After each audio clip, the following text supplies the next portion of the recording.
अस्सलाम वालेकुम दोस्तों, कैसे हो? उम्मीद है कि सब खैरियत से होंगे। अल्लाह आप लोगों को ऐसे ही खुश रखे। ये वीडियो सरकार दो आलम सल्लल्लाहु अलैहि वसल्लम की जिंदगी पर बनने वाली वीडियो सीरीज का, जिसका नाम मोहम्मद सबके लिए, उसका पहला हिस्सा होगा, पार्ट 1 होगा। इससे पहले कि हम सरकार दो आलम सल्लल्लाहु अलैहि वसल्लम की सीरत मुबारका यानी आप सल्लल्लाहु अलैहि वसल्लम की पूरी जिंदगी को सुनना समझना शुरू करें, उससे पहले थोड़ा शॉर्टकट में मक्का मुकर्रमा की सरजमीन का बैकग्राउंड को समझना जरूरी है कि मक्का शहर कहां आबाद हुआ, कैसे आबाद हुआ, किसने आबाद किया, और साथ साथ काबतुल्लाह की तामीर कब हुई, कहां हुई और कैसे शुरू हुई और किसने की, ताकि सरकार दो आलम सल्लल्लाहु अलैहि वसल्लम की पूरी जिंदगी हमारे दिमागों में बेहतर तरीके से बैठ सके। तो चलिए शुरू करते हैं। मक्का मुकर्रमा यानी मक्का शहर आज से तकरीबन 4000 साल से भी ज्यादा पहले हजरत इब्राहिम अलैहिस्सलाम की बीवी हजरत हाजरा अलैहिस्सलाम ने आबाद किया था। यही शहर बाद में मोहम्मद रसूलुल्लाह सल्लल्लाहु अलैहि वसल्लम का वतन हुआ। हजरत इब्राहिम अलैहिस्सलाम के जमाने में यह एक ऐसा इलाका था जहां दूर दूर तक कोई आबादी नहीं थी, यानी न कोई इंसान रहता था, न कोई परिंदा, न कोई जानवर रहता था।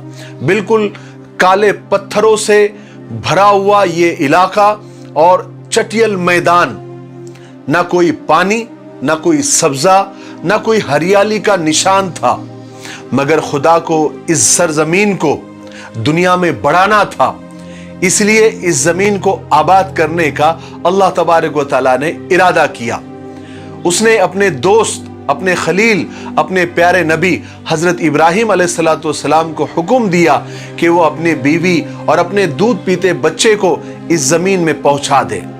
हजरत इब्राहिम अलैहिस्सलाम ने अल्लाह के हुक्म के आगे सर झुकाया और अपने बीवी बच्चों को इस वीरान और चटियल मैदान में पहुंचा दिया।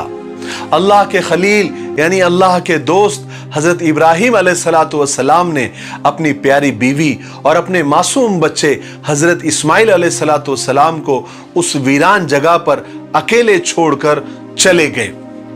हजरत हाजरा अलैहिस्सलाम यहां पर हैरान और परेशान फिर रही थी। उनकी गोद में मासूम बच्चा भूख और प्यास से तड़प रहा था। अल्लाह ताला ने अपने फरिश्ते हजरत जिब्राइल अलैहिस्सलाम को भेजा। जिस जगह आज काबा है उसके करीब हजरत इस्माइल अलैहिस्सलाम जहां प्यास की वजह से अपनी एड़ियां रगड़ रहे थे, अल्लाह के हुक्म से वहां पर पानी का चश्मा उबल पड़ा। यही वो चश्मा है जो जमजम का कुआं कहलाता है। इस तरह खुदा ने इस सूखे और बंजर इलाके में पानी का इंतजाम कर दिया और हजरत हाजरा और उनका बेटा हजरत इस्माइल अलैहिस्सलाम यहां सब्र और सुकून के साथ रहने लग गए। फिर क्या था, यहां पानी को देखकर परिंदे आने शुरू हो गए। हर वक्त परिंदों के झुंड वहां पर उड़ने लगे। इत्तेफाक से उस जमाने में एक काफिला वहां से गुजर रहा था। वो काफिला एक कबीले का था। वो कबीले का नाम बनी जुरहुम था, जो पानी की तलाश में इधर उधर भटक रहा था। उसने परिंदों के झुंड को उड़ते हुए देखा तो समझ गए कि यहां कहीं पर पानी मौजूद है, और ढूंढते ढूंढते वो उस कुएं के पास पहुंच गए। हालांकि ये वाकयात बहुत लंबे हैं, लेकिन यहां पर आप सल्लल्लाहु अलैहि वसल्लम की सीरत बताना मकसद है, इसलिए मैं ये सब वाकयात पर शॉर्टकट में और मुख्तसर अंदाज में मैं बोलकर गुजर रहा हूं। उस कबीले वालों ने यहां आकर देखा तो क्या देखते हैं कि एक अकेली औरत अपने मासूम बच्चे को लिए बैठी हुई है। तो उन लोगों ने हजरत हाजरा के पास आकर उनसे यहां रहने की और पानी इस्तेमाल करने की इजाजत मांगी। हजरत हाजरा अपनी तन्हाई से घबराती थी। उन्होंने काफिले वालों को वहां रहने की इजाजत दे दी और इस तरह हजरत हाजरा के बाद पहली आबादी कबीले जुरहुम की वहां पर आबाद हुई।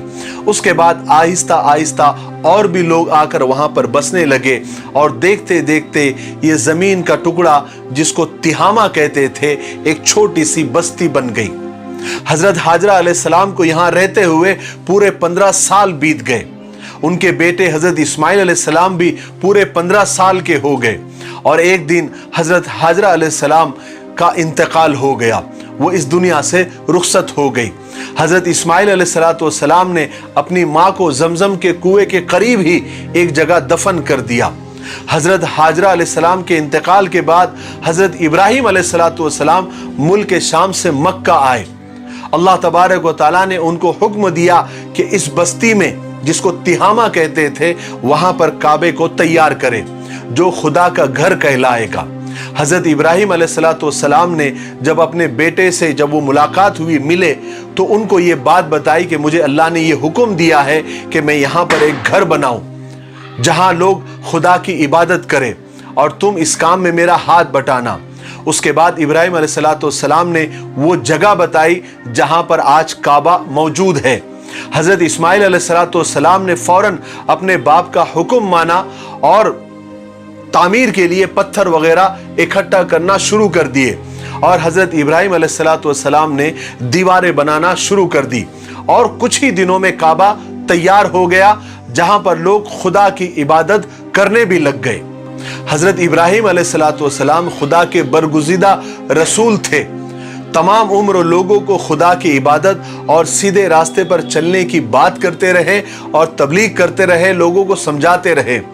काबे की तामीर के बाद हजरत इब्राहिम अलैहिस्सलाम का भी इंतकाल हो गया और अल्लाह तबारक व तआला ने उनके बाद इस्माइल अलैहिस्सलाम को नबी बनाया। हजरत इस्माइल ने भी लोगों को खुदा के एक होने का पैगाम दिया और सही सही और सच्ची बात लोगों तक पहुंचाई। इस तरह मक्का में हजरत इस्माइल अलैहिस्सलाम का सच्चा मजहब फैलने लगा और अल्लाह तबारक व तआला ने लोगों के दिलों में अपने पाक घर की इज्जत और मोहब्बत डाल दी, यानी काबा की मोहब्बत डाल दी और बहुत जल्दी दूर दूर तक इसकी शोहरत हो गई, एडवर्टाइज हो गई। आखिरकार 100 साल तक लोगों को सीधा रास्ता बताने वाले हजरत इस्माइल अलैहिस्सलाम का भी इंतकाल हो गया।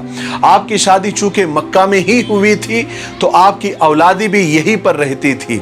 यहाँ तक कि आपकी औलादें इतनी बढ़ गई बाद में कि वो दूसरे शहरों में भी जाकर बसने लगी। मक्के वालों में बैतुल्लाह शरीफ के इंतजामात की बहुत अहमियत थी और बैतुल्लाह के इंतजामात करने वाले यानी ट्रस्टियान जो काबा थे वो हजरत इस्माइल अलैहिस्सलाम के ही खानदान के लोग थे। चूंकि वही लोग ट्रस्टी थे इसलिए काबे की चाबियां भी उन्हीं के पास होती थी। हजरत इस्माइल अलैहिस्सलाम की औलाद में अक्सर लोग खुदा को एक मानते थे और उसी आसमानी दीन पर वो चलते थे जो हजरत इस्माइल अलैहिस्सलाम लेकर आए थे। लेकिन फिर जैसे जैसे वक्त गुजरने लगा दीन में नई नई बातें बढ़ने लगी। यहां तक कि काबे के करीब जो पत्थर पड़े हुए होते थे या काबे को लगे हुए होते थे, लोग काबे की वजह से उन पत्थरों की भी इज्जत करने लगे। आहिस्ता आहिस्ता ये इज्जत इतनी बढ़ी कि लोग उन पत्थरों को अपने साथ रखने लगे और इस्माइल अलैहिस्सलाम की जो औलादी थी, जो उनकी नस्ल थी, वो दूसरे शहरों में भी रहती थी। तो वो लोग वो पत्थर को तबर्रुक समझकर, बरकत की चीज समझकर अपने साथ ले जाने लगे और उन पत्थरों की भी इज्जत करने लगे जितनी वो काबे की और हजरे अस्वद की करते थे। फिर आने वाली औलाद तो एडवांस होती है, उन्होंने पत्थरों की इज्जत अपने बाप दादाओं से ज्यादा वो करने लग गए।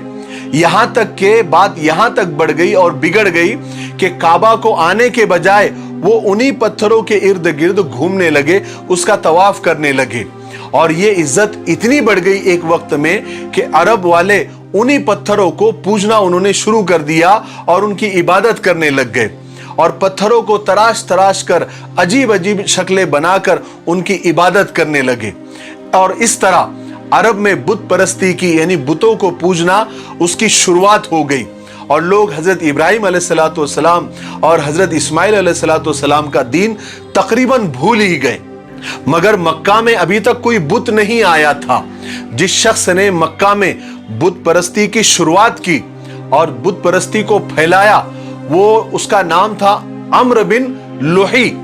वो अपने जमाने में मक्का का सरदार था। हुआ ये कि वो एक दफा अपना इलाज कराने के लिए मुल्क शाम गया, जहां उसने लोगों को पत्थरों को और तस्वीरों को पूजते हुए देखा। तो उसे वो तरीका बहुत पसंद आया और वो वहां से एक बुत लेकर मक्का में आ गया और उसे बैतुल्ला में यानी काबा में रखवाया। इस तरह पहला बुत काबा में रखा गया जिसका नाम हुबुल था।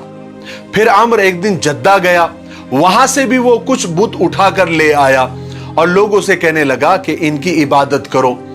लोग चूंकि हर साल मक्का में हज को आते थे तो बहुत जल्दी उन बुतों की